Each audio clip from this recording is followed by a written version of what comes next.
মালদা জেলা ক্রীড়া সংস্থার ময়দানে বসন্ত উৎসবের প্রস্তুতি শুরু হয়ে গিয়েছে। মালদা জেলা সাংস্কৃতিক পরিচালন কমিটির উদ্যোগে এবং কালীতলা ক্লাবের পরিচালনায় মালদা জেলা ক্রীড়া সংস্থার ময়দানে বসন্ত উৎসব অনুষ্ঠিত হবে। ইতিমধ্যে তার প্রস্তুতি শুরু হয়ে গিয়েছে। বসন্ত উৎসব উপলক্ষে ওই দিন সকালে মালদা শহরে বর্ণাঢ্য মিছিলের আয়োজন করা হবে।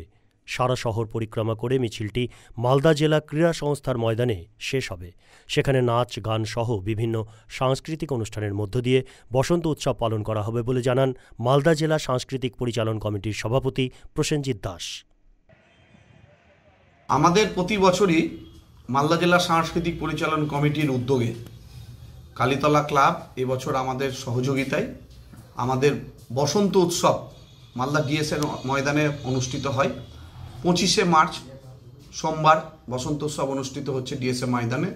মালদা জেলার এবং মালদা শহরের সমস্ত যে নৃত্য দলগুলো আছে, সঙ্গীত দল, সমস্ত সাংস্কৃতিক শিল্পীদেরকে একত্রিত করে প্রথমার্ধে রবীন্দ্র ভাবনার উপরে একটি অনুষ্ঠান হবে বসন্ত উৎসব, পরে একটি হোলির অনুষ্ঠান আছে।